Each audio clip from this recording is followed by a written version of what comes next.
ብሩኖ ጊማሬሽ የሕክምና ምርመራውን አጠናቋል። ቪኒሺየስ ጁኒየር አዲስ የቀረበለትን ውል የሚፈርምና ኮንትራቱን የሚያራዝም ይመስላል። ማንቸስተር ሲቲ ከአዩብ ቡአዲ ጋር በግል ጉዳዮች መስማማቱ ተዘግቧል። በዕለቱ የመረጃ ሰዓታችን እነዚህን አበይት ጉዳዮችና ሌሎች እግር ኳሳዊ ትኩስ መረጃዎችን ለእናንተ የምናደርሳችሁ ይሆናል። ሰላም አድማጮች፣ እንዴት ናችሁ? እግዚአብሔር ይመስገን እኔ በጣም ደህና ነኝ። የምትገኙት አራዳ ሜዳ ኦፊሻል የዩቲዩብ ገጻችን ላይ ነው። ለቻናሉ አዲስ ከሆናችሁ ቻናሉን ሰብስክራይብ፣ ቪዲዮን ደግሞ ላይክ እያደረጋችሁ ይሄንን ፕሮግራም መጀመራችሁን አስታውሱ። የአራዳ ሜዳ ኮሜንታተር ተስፋወርቅ ሉልሰገድ አብሬያችሁ ቆይታ አደርጋለሁ። ፈጣሪ ፈቅዶ ዛሬም ከእናንተ ጋር ተገናኘን። የዕለተ ሐሙስ የሐምሌ 30 2018 ዕለቱን የተሰሙ አዳዲስ የዝውውር መረጃዎችን ለእናንተ የማደርሳችሁ ይሆናል። ቀዳሚ የምናደርገው የብሩኖ ጊማሬሽን ጉዳይ ነው። አርሰናል የብሩኖ ጊማሬሽን ዝውውር እንዳጠናቀቀ ተገልጿል። አርሰናል ረጅም ጊዜ ከፈጀ ድርድር በኋላ በስተመጨረሻም ብሩኖ ጊማሬሽን በእጁ እንዳስገባ እየወጡ ያሉ መረጃዎች ያሳያሉ። ተጫዋቹ የሕክምና ምርመራውን አጠናቋል። ከዚህም በተጨማሪ ተጫዋቹ ከአርቴታ ጋር እንደተነጋገረና አርሰናል የተጫዋቹን ዝውውር ይፋ ለማድረግ የመጨረሻ ስራዎችን እየሰራ እንደሚገኝ ተገልጿል። ብሩኖ ጊማሬሽ ከኤሊያን ሜስሌይና ከዞሊስ በመቀጠል በክረምት የዝውውር መስኮት አርሰናልን የተቀላቀለ ሶስተኛው ተጫዋች ሆኗል ማለት ነው። በአርሰናል ቤትም 39 ቁጥር መለያን ይለብሳል ተብሎ ይጠበቃል። አርሰናል በመጪዎቹ ሰዓታት የብሩኖ ጊማሬሽን ዝውውር ይፋ ያደርጋል ተብሎ ይጠበቃል። ስለዚህ ዝውውር ምን ሐሳብ አላችሁ? ኮሜንት ላይ ሐሳብ አስተያየቶቻችሁን ልታስቀምጡልን ትችላላችሁ። ወደ ቀጣዩ መረጃችን ስናልፍ የምናገኘው የቪኒሺየስ ጁኒየርን የአዲስ ኮንትራት ጉዳይ ነው። ትላንትና በሪያል ማድሪድና በቪኒሺየስ ጁኒየር መካከል አዲስ ኮንትራቱን በተመለከተ ሰፋ ያሉ ውይይቶች ተደርገው ነበረ። የትላንትናው ውይይት የቪኒሺየስ ጁኒየርን ቀጣይ ማረፊያ ሊወስን የሚችል ስለነበር የሁለቱ አካላት ውይይት እጅግ በጣም በጉጉት ሲጠበቅ ነበረ። በስተመጨረሻም ግን የሁለቱ አካላት ውይይት ከተጠናቀቀ በኋላ የተለያዩ መረጃዎች እየተሰሙ ይገኛሉ። እንደ በርካታ የመረጃ ምንጮች ዘገባ ከሆነ ሪያል ማድሪድ ለቪኒሺየስ ጁኒየር የተሻሻለ አዲስ ውል እንዳቀረበለት ተገልጿል። በዚህም ምክንያት ምናልባትም ደግሞ ቪኒሺየስ ጁኒየር ውሉን ሊያራዝም እንደሚችል እየወጡ ያሉ አዳዲስ መረጃዎች ያሳያሉ። የዚህ አትሌቲኩ ዴቪድ ኦርንስቴንም እንደዘገበው ከሆነ ሪያል ማድሪድ ለቪኒሺየስ ጁኒየር ያቀረበው አዲስ ውል ቪኒሺየስ ጁኒየር በሚፈልገው መንገድ በጣም በጥሩ ሁኔታ የተዘጋጀ እንደሆነና ቪኒሺየስም ደግሞ ውሉን የሚያራዝምበት እድል እጅግ በጣም ሰፊ እንደሆነ ተዘግቧል። ከዚህም በተጨማሪ እንደ ፋብሪዚዮ ሮማኖ ያሉ ሌሎች ታማኝ የመረጃ ምንጮች እንደዘገቡት ከሆነ ተጫዋቹ አሁንም ውሉን ለማራዘም የሚችልበት እድል እጅግ በጣም ከፍተኛ መሆኑን ገልጸዋል። ከዚህም በተጨማሪ አሁን የሚጠበቀው የቪኒሺየስ ጁኒየር ውሳኔ ብቻ ነው። ቪኒሺየስ ጁኒየር በሪያል ማድሪድ ቤት ይቆያል፣ ኮንትራቱን ያራዝማል ወይስ ደግሞ ማድሪድን ለቆ ወደ አርሰናል ያመራል የሚለው ጉዳይ በርካቶችን እያነጋገረ ነው የሚገኘው። አሁን ሪያል ማድሪድ የተሻሻለ ፕሮፖዛል አቅርቧል። ይህም ደግሞ ቪኒሺየስ ጁኒየር ከሚፈልገው ውል ጋራ ተቀራራቢ እንደሆነ ነው እየተገለጸ ያለው። በአንጻሩ ደግሞ ቪኒሺየስ ጁኒየር በኢንስታግራም ገጹ ላይ ያሉትን ሙሉ ፎቶዎችና መረጃዎቹን ማጥፋቱን የተገለጸው ከ63 ሚሊዮን በላይ ፎሎወሮችና ተከታዮች ባሉት የኢንስታግራም ገጹ ላይ ቪኒሺየስ ጁኒየር ያሉትን ፕሮፋይል ፒክቸሮች ጨምሮ ሁሉንም ፎቶዎችና ቪዲዮዎች ከኢንስታግራም ገጹ ላይ እንደሰረዘ ተነግሯል። ይህ ደግሞ በርካቶችን እያነጋገረ ይገኛል። ቪኒሺየስ ጁኒየር ምን አይነቱ ውሳኔ ሊወስን ይችላል? ኮንትራቱን ተቀብሎ ይፈርማል ወይስ ደግሞ ወደ አርሰናል ያመራል? መጪዎቹ ሰዓታት በቪኒሺየስ ጁኒየር የዝውውር ጉዳይ ላይ በጉጉት የሚጠበቁ ጉዳዮች ይሆናሉ ማለት ነው። ወደ ሌላኛው ጉዳያችን ደግሞ እንለፍ። የአዩብ ቡአዲን ጉዳይ እናገኛለን። በዓለም ዋንጫ እጅግ በጣም አስደናቂ ብቃቱን ያሳየው የሞሮኮ የመሃል ሜዳ ተጫዋች አዩብ ቡአዲ ወደ ማንቸስተር ሲቲ ለሚያደርገው ዝውውር በቃል ደረጃ ከማንቸስተር ሲቲ ጋር ሙሉ ለሙሉ መስማማቱ ተገልጿል። አሁን ከዚህ በኋላ የሚጠበቀው በማንቸስተር ሲቲ እና በሊል መካከል የሚደረገው ከፍተኛ ድርድር ይሆናል ማለት ነው። በርካታ ክለቦች ይህንን ነገር በቅርበት እየተከታተሉት ይገኛሉ። ነገር ግን ደግሞ ማንቸስተር ሲቲ በትክክለኛ ቁመና ላይ የሚገኝ ክለብ ነው። ማንቸስተር ሲቲ አዩብ ቡአዲን ማስፈረም እንደ አስገዳጅ ሁኔታ ይመለከተዋል። ምክንያቱም ሮድሪ ማንቸስተር ሲቲ ለቆ ወደ ሪያል ማድሪድ የሚያመራበት እድል እጅግ በጣም እየጨመረ መጥቷል። ይህ በመሆኑ ምክንያት እርሱን ለመተካት አዩብ ቡአዲን ለማስፈረም ማንቸስተር ሲቲዎች ረጅም ርቀት እየተጓዙ እንደሆነ እየወጡ ያሉ መረጃዎችና ዘገባዎች ያሳያሉ። ተጫዋቹ ከማንቸስተር ሲቲ ጋር ከሙሉ ስምምነት ላይ ደርሷል።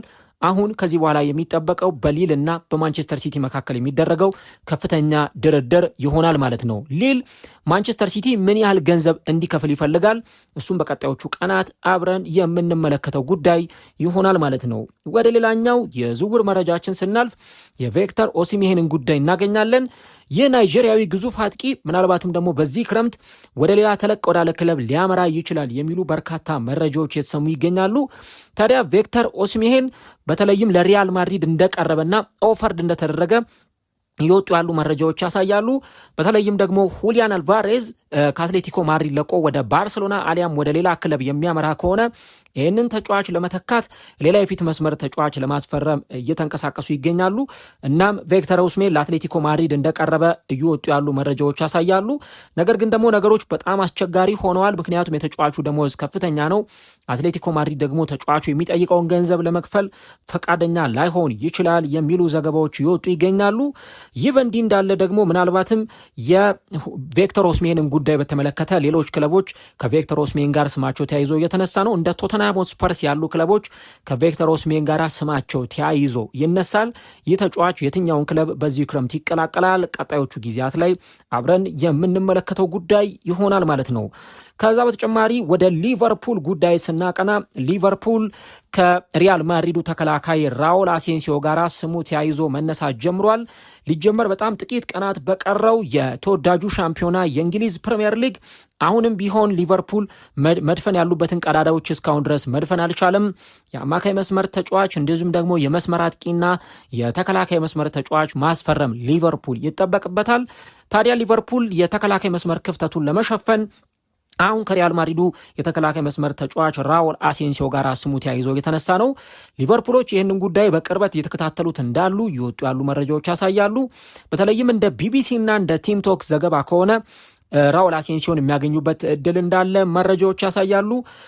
ተጫዋቹም ደግሞ በዚህ ክረምት ከሪያል ማድሪድ መልቀቅ እንደሚፈልግ ለክለቡ አስታውቋል ተብሏል።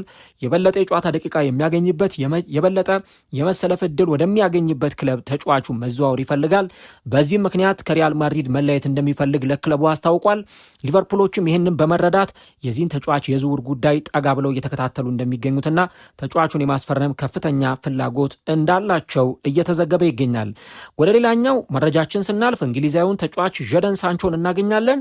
ጀደን ሳንቾ እስካሁን ድረስ ቀጣይ ማረፊያው አልታወቀም። ተጫዋቹ በተለይም ወደ ተለያዩ ክለቦች በውሰቱ ሲንከራተት እንደቆየ ይታወሳል። ከማንቸስተር ዩናይትድ ጋር ከተለያየ በኋላ ለቦሩሲያ ዶርትመንድ እንደዚሁ ደግሞ ለአስቶን ቪላ፣ ለቼልሲ ሲጫወት እናስታውሳለን። አሁን ደግሞ ተጫዋቹ ከቦሩሲያ ዶርትመንድ ጋር በድጋሚ ስሙ ተያይዞ መነሳት ጀምሯል። ቦሩሲያ ዶርትመንድ ተጫዋቹን መልሶ የሚያስፈርምበት እድል እንዳለ ስካይ ስፖርት በዘገባው አስነብቧል። ቦሩሲያ ዶርትመንድ ከተጫዋቹ ጋር ንግግሮች እንደተደረጉና ምናልባትም ደግሞ መልሶ ተጫዋቹን ማስፈረም የሚቻልበት እድል እንዳለ በርካቶች የዘገቡ ይገኛሉ። ጀደን ሳንቾ በመርህ ደረጃ ከተለያዩ ክለቦች ጋር ከስምምነት ላይ ሊደርስ እንደሚችል የሚወጡት መረጃዎች ያሳያሉ። በተለይም ደግሞ ከሳውዲ አረቢያ፣ ከመካከለኛው ምስራቅና ከአውሮፓ የተለያዩ ክለቦች የጀደን ሳንቾ ፈላጊዎች እንደሆኑ የሚወጡት መረጃዎች ያሳያሉ። ይህ የ25 ዓመት ተጫዋች ግን ምናልባትም ደግሞ ቦሩሲያ ዶርትመንድን የመቀላቀል ፍላጎት አለው። ከዚህ ቀደምም ከቦሩሲያ ዶርትመንድ ጋር ስሙ ተያይዞ ሲነሳ ነበረ። ነገር ግን ቦሩሲያ ዶርትመንዶች ተጫዋቹን የማስፈረም ፍላጎት እንደሌላቸው በባለፈው የክረምት ተጫዋቾች የዝውውር መስኮትና የባለፈው የበጋ የዝውውር መስኮት ላይ ሲገልጹ ነበረ። አሁን ግን ጀደን ሳንቾን መልሰው ማስፈረም የሚችሉበት ሁኔታ እንደተፈጠረ ስካይ ስፖርት በዘገባው ገልጿል። እዛው የጀርመን ክለቦች ጋር ቆይታ እናድርግና የባየር ሚዩኒክን ጉዳይ እንመልከት። ባየር ሚዩኒክ የኖቲንግሃም ፎረስቱን የአማካይ መስመር ተጫዋች ሞርጋን ጊብስ ዋይትን ለማስፈረም የሚደረገውን ፉክክር እንደተቀላቀለ እየወጡ ያሉ መረጃዎች ያሳያሉ። ከዚህ ቀደም ተጫዋቹ በባለፈው ክረምት ቶተንሃምን ለመቀላቀል ተቃርቦ ነበር። በዚህ ክረምት ደግሞ ከአርሰናል ጋር ስሙ ተያይዞ ሲነሳ ቆይቷል። አሁን የጀርመን ቡንደስሊጋ አሸናፊው ክለብ ይህንን ተጫዋች ለማስፈረም እንቅስቃሴዎችን እያደረገ እንደሚገኝ እየወጡ ያሉ መረጃዎች ያሳያሉ። ይህ በእንዲህ እንዳለ ደግሞ ቼልሲም የተጫዋቹ ፈላጊ እንደሆነ ዴይሊ ሜል በዘገባው አስነብቧል። ይህን ተጫዋች ለማስፈረም የተለያዩ ክለቦች ፍላጎት እንዳላቸው የተዘገበ ነው ያለው። ከዚህ ከዚህ በተጨማሪ ግን ተጫዋቹን የመሸጥ ምንም አይነት ፍላጎት የለውም ተብሏል። ኖቲንግሃም ፎረስት በተለይም ደግሞ ምርጥ የሚባል የአማካይ መስመር ተጫዋቻቸው ነው። ስለዚህ ተጫዋቹ እንዲለቅባቸው አይፈልጉም። ነገር ግን ትላልቅ የአውሮፓ ክለቦች እንደነ ባየር ሚዩኒክ፣ ቼልሲ ያሉ ክለቦች ይህንን ተጫዋች ለማስፈረም እጅግ በጣም ከፍተኛ ፍላጎት እንዳላቸው የወጡ ያሉ መረጃዎችና ዘገባዎች ያሳያሉ። በቀጣይ ተጫዋቹ ወደ የትኛው ክለብ ሊዘዋወር ይችላል? የሞርጋን ጊብስ ዋይትን የዝውውር ጉዳይ በቀጣይ የምንመለከተው ይሆናል ማለት ነው። ወደ ፌራን ቶሬዝ ጉዳይ እንለፍ። ፌራን ቶሬዝ በቅርቡ ከተለያዩ ክለቦች ጋር ስሙ ተያይዞ እየተነሳ ይገኛል። የፌራን ቶሬዝን ጉዳይ እንነግራችኋለን። ነገር ግን ቪዲዮን ላይክ አድርጋችኋል። ላይክ ካላደረጋችሁ የ3 ሰከንድ ፋታ ውሰዱና ሰብስክራይብ ላይክ አድርጋችሁ ቪዲዮውን ማዳመጣችሁን ቀጥሉ። ፌራን ቶሬዝ በቅርቡ እንደና አርሰናል፣ ቶተንሃም ስፐርስ ካሉ ክለቦች ጋር ስሙ ተያይዞ እየተነሳ ይገኛል። አሁን ደግሞ እንደ ሙንዶ ዲፖርቲቮ ዘገባ ከሆነ በተለይም ይህንን ተጫዋች ለማስፈረም ፔዤ ይፋዊ የዝውውር ጥያቄ እያዘጋጀ ነው የሚሉ መረጃዎች ይወጡ ይገኛሉ። በጣም የሚያስገርመው ከሆነ ደግሞ እንደ ሙንዶ ዲፖርቲቮ ዘገባ ከሆነ ፔዤ የሚያቀርበው ገንዘብ በትክክል ፌራን ቶሬዝ ከሚፈልገው የደሞዝ ፓኬጆች ጋር በጣም ጥሩ የሆነና ከዚህም በተጨማሪ ባርሰሎና የሚፈልገውን አይነት ገንዘብ እንደሆነ እየወጡ ያሉ መረጃዎችና ዘገባዎች ያሳያሉ። ከዚህም በተጨማሪ እዛው ፈረንሳይ አካባቢ እንደሚወጡ መረጃዎች ከሆነ ምናልባትም ደግሞ ይህንን ተጫዋች ለማስፈረም በሚደረገው ጥረት ባርሰሎና ያስቀመጠው ይፋዊ የሆነ የገንዘብ ተመን ባይኖርም ነገር ግን ደግሞ የሚጠየቁትን ለመክፈልና ፌራን ቶሬዝን ለማስፈረም ከፍተኛ ፍላጎት አላቸው የሚሉ መረጃዎች ይወጡ ይገኛሉ። ፌራን ቶሬዝ በተለይም በ2026 የዓለም ዋንጫ የፍጻሜ ጨዋታ አርጀንቲናን 1-0 ሲያሸንፉ ብቸኛዋን የማሸነፊያ ጎል ካስቆጠረ በኋላ ከበርካቶች ጋር ስሙ ተያይዞ እየተነሳ ይገኛል። ይህንን ተጫዋች በማስፈረም ጉዳይ ላይ ደግሞ ምናልባትም ፔዤ ጠንከር ያሉ እንቅስቃሴዎችን እንደሚያደርግ የወጡ ያሉ መረጃዎች ያሳያሉ ማለት ነው። ወደ ሪያል ማድሪዱ ተጫዋች ማስታንቱኖ ጉዳይ እንለፍ። ማስታንቱኖ ከሪያል ማድሪድ ለቆ ሊወጣ እንደሚችል በርካታ የመረጃ ምንጮችን ስንመለከት ነበር። አሁን ፍራንኮ ማስታንቱኖ ወደ ጣሊያኑ ክለብ ፊዮረንቲና በውሰት ውል መዘዋወሩ ይፋ ተደርጓል። ፋብሪዚዮ ሮማኖም ሂር ዊ ጎ ሲል ይህንን ዝውውር አረጋግጦታል። በተለይም ደግሞ በሪያል ማድሪድና ክለቡ ፊዮረንቲና መካከል ከስምምነት ላይ ከተደረሰ በኋላ ተጫዋቹ እስከ ሰኔ 2027 ማለትም እስከሚቀጥለው ዓመት ሰኔ በእኛ አቆጣጠር እስከ 2019 ድረስ ተጫዋቹ በዛ ክለብ ለመጫወት በውሰት ውል ከስምምነት ላይ መደረሱ ነው የተገለጸው። ስለዚህ ይህ ኮከብ ተጫዋች በሚቀጥለው ዓመት በጣሊያን ሴሬ ሲጫወት የምንመለከተው ይሆናል ማለት ነው። ለማንኛውም ግን ሪያል ማድሪድ ምርጥ የሚባለውን ተጫዋቹን በውሰት ውል ለፊዮረንቲና መስጠቱ ተገልጿል። ፊዮረንቲና ደግሞ ከዚህ ተጫዋች ጋር በቀጣዩ ሲዝን ምን አይነት ነገሮች ሊያሳልፍ ይችላል የሚለውን በቀጣዩ ጊዜ ላይ አብረን የምንመለከተው ጉዳይ ይሆናል ማለት ነው። ወደ ሌላኛው ጉዳያችን እንለፍ። የአርጀንቲናውያን ተጫዋቾችን ጉዳይ እየተመለከትን እንገኛለን። የናሁል ሞሊናን ጉዳይ እናነሳለን። እንደተለያዩ የመረጃ ምንጮች ከሆነ የአትሌቲኮ ማድሪዱ ተጫዋች ናሁል ሞሊና በ18 ሚሊዮን ዩሮ ወደ ጣሊያኑ ክለብ ሮማ የሚያደርገው ዝውውር ወደ መጠናቀቁ መቃረቡ እየወጡ ያሉ መረጃዎች ያሳያሉ። ሮማ ከአትሌቲኮ ማድሪድ ጋር ከስምምነት ላይ ደርሷል። 18 ሚሊዮን ዩሮ ለዚህ ዝውውር የሚከፈል ይሆናል። በግል ጉዳዮችም ከተጫዋቹ ጋር መስማማታቸውን የተገለጸው። በባለፉት ጥቂት ዓመታት ናሁል ሞሊና በአትሌቲኮ ማድሪድ የሚታወቅ ተጫዋች እንደነበር ሁላችንም እናስታውሳለን። አሁን ግን ይህንን ተጫዋች ሮማ ለማስፈረም የመጨረሻው ምዕራፍ ላይ እንደደረሰ ነው እየተገለጸ የሚገኘው። ዝውውሩ ደግሞ የሚፈጸመው በቋሚነት ነው። ምናልባትም ለረጅም ዓመታት የሚያቆየውን ኮንትራት ከጣሊያኑ ክለብ ጋር ይፈራረማል ተብሎ ይጠበቃል። ሮማ አሁንም በተለይ ስብስቡን ለማጠናከር የተለያዩ ተጫዋቾችን ለማስፈረም ከፍተኛ እንቅስቃሴዎችን እያደረገ ነው የሚገኘው። በዚህ ዝውውር መስኮትም ናሁል ሞሊናን ለማስፈረም ያደረጉት ጥረት በመጨረሻም የተሳካላቸው ይመስላል። ይህንን ተጫዋች በመጨረሻም ያገኙታሉ የሚለውን ነገር ደግሞ በቀጣዩ ጊዜ ላይ አብረን የምንመለከተው ጉዳይ ይሆናል ማለት ነው። ከዛ ውጪ ወደ ሌሎች መረጃዎቻችን ደግሞ ስናቀና የማንቸስተር ዩናይትድን ጉዳይ እናገኛለን። ማንቸስተር ዩናይትድ የግራ ተመላላሽ ተጫዋች ለማስፈረም ከፍተኛ እንቅስቃሴዎችን እያደረገ ይገኛል። በተለይም የሉዊስ ሆል ዝውውር የማይሳካ ከሆነ ሉዊስ ስኬሊንም ለማግኘት ካልቻሉ ፊታቸውን ወደ አንቶኒ ሮቢንሰን እንደሚያዞሩ ቶክ ስፖርት በዘገባው ገልጿል። ምናልባትም ማንቸስተር ዩናይትድ ለዚህ ተጫዋች ዝውውር እስከ 60 ሚሊዮን ፓውንድ ድረስ ይከፍላል ተብሎ ይጠበቃል። ነገር ግን ደግሞ ፉልሃሞች ይህንን ተጫዋች ማጣት አይፈልጉም። ስለዚህ ምናልባትም ለማንቸስተር ዩናይትድ ተጫዋቹን መሸጥ እንደማይፈልጉ ሊያሳውቁ ይችላሉ የሚሉ መረጃዎችና ዘገባዎች እየወጡ ይገኛሉ። ለማንኛውም ግን ከዚህ ተጫዋች ጋር ተያይዞ አሁንም በርካታ መረጃ መረጃዎች እየወጡ ይገኛሉ። በቀጣይ ምን አይነት ነገሮች እንመለከታለን? ዩናይትድ የትኛውን የግራ ተመላላሽ ተጫዋች ያስፈርማል? በቀጣዩ ጊዜ ላይ አብረን የምንመለከተው ጉዳይ ይሆናል ማለት ነው። ወደ ሁሊያን አልቫሬዝ ጉዳይ እንወሰዳችሁ። የሁሊያን አልቫሬዝ ጉዳይ አሁንም በዝውውር መስኮቱ ላይ በርካቶችን እያነጋገረ ይገኛል። ሁሊያን አልቫሬዝ ወደ ባርሰሎና የመሄድ ፍላጎቱ እጅግ በጣም እንደጨመረና ከባርሰሎና ጋር ስሙ ተያይዞ እየተነሳ እንዳለ ኤስፔን አርጀንቲና በዘገባው አስነብቧል። በተለይም ከሁለት ቀናት በፊት የባርሰሎና ስፖርቲንግ ዳይሬክተር ዴኮ እና የባርሰሎናው የስካውቶች ቺፍ የሆነው ዡዋው አማራል ወደ ማድሪድ ከተማ እንደተጓዙና ከተጫዋቹ ወኪሎች ጋር እንደተነጋገሩ ሲዘገብ ነበር። ሁሊያን አልቫሬዝ አሁን የእረፍት ቀኑን እያሳለፈ ይገኛል። ከ4 ቀናት በኋላ በፈረንጆቹ አቆጣጠር ነሐሴ 10 ወይም ኦገስት 10 የአትሌቲኮ ማድሪድን የፕሪሲዝን የቅድመ ዝግጅት የፕሪሲዝን ወቅት ይቀላቀላል ተብሎ ይጠበቃል። ታዲያ እንደሚወጡት መረጃዎች ከሆነ ይህ ተጫዋች ለዲዮጎ ሲሞኒ ከዚህ ክለብ ጋር መቆየት እንደማይፈልግና ባርሰሎናን ለመቀላቀል ፍላጎት እንዳለው አስታውቋል የሚሉ መረጃዎች እየወጡ ይገኛሉ። አልቫሬዝ ወደ ሌላ ክለብ የመዘዋወር ፍላጎት የለውም ብሏል ኤስፔን አርጀንቲና። ይልቁንም ደግሞ ተጫዋቹ ወደ ባርሰሎና ለመዘዋወር እጅግ በጣም ከፍተኛ ፍላጎት እንዳሳየ እየወጡ ያሉ መረጃዎችና ዘገባዎች ያሳያሉ። ቀጣይ የሚጠበቀው ይህ ተጫዋች እንዴት ባለው ሁኔታ በአትሌቲኮ ማድሪድ ይቆያል ወይስ የትኛውን ክለብ ይቀላቀላል የሚለውን ነገር በቀጣዮቹ ጊዜያት ላይ አብረን እንመለከተዋለን። ወደ መጨረሻው ጉዳያችን ስናልፍ ትላንትና ከወጡት መረጃዎች መካከል የሙሐመድ ሳላ ጉዳይ በስፋት የተነሳ ይገኛል።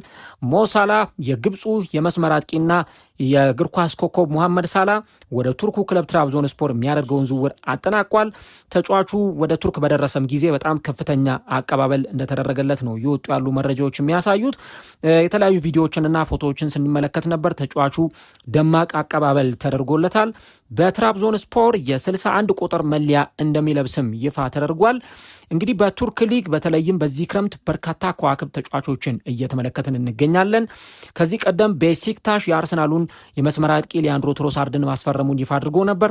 አሁን ደግሞ ትራብዞን ስፖር ይህንን ተጫዋች የግሉ ማድረጉ ይፋ ተደርጓል። በቱርክ ሊግ በተለይም ትላልቆቹ ክለቦች ምርጥ ተጫዋቾችን ለማስፈረም እንቅስቃሴዎችን እያደረጉ ነው። ምናልባት የሚቀጥለው ዓመት የተርኪየ ሱፐር ሊግ በከዋክብቶች የተሞላ እንደሚሆን በርካቶች እየተናገሩ ይገኛሉ ማለት ነው። አድማጮች ለዛሬ ያዝንላችሁ የመረጃ ሰዓታችን እዚህ ጋር ይጠናቀቃል። እስካሁን ድረስ ካደረስናችሁ መረጃዎች የትኛው ቀልባችሁን ሳበው? የትኛው ዝውውር አስገርሟችኋል? የሞሳላ የሁሊያን አልቫሬዝ ወይ ደግሞ የአዩብ ቡዋዲ የቪኒሽስ ጁኒየር አሊያም ደግሞ የብሩኖ ጊማሬሽ? ኮሜንት ላይ ሀሳቦቻችሁን አሳውቁን። ሁልጊዜም እንደዚህ አይነት መረጃዎችን ወደ እናንተ ስለምናደርስ ቻናሉን ሰብስክራይብ ካላደረጋችሁ ሰብስክራይብ በማድረግና የደወል ምልክቷን በመጫን ቤተሰቡ ሁኑ። ይሄ ቪዲዮ በርካቶች ጋር እንዲደርስ እና ቪዲዮንም ከወደዳችሁት 1000 ላይክ እንድታደርጉልን በአክብሮት እንጠይቃለን። የዛሬውን በዚያ በቃን። በሌሎች ዝግጅቶች እንገናኛለን። እስከዛው መልካም ጊዜ፣ መልካም ውሎ ይሆንላችሁ።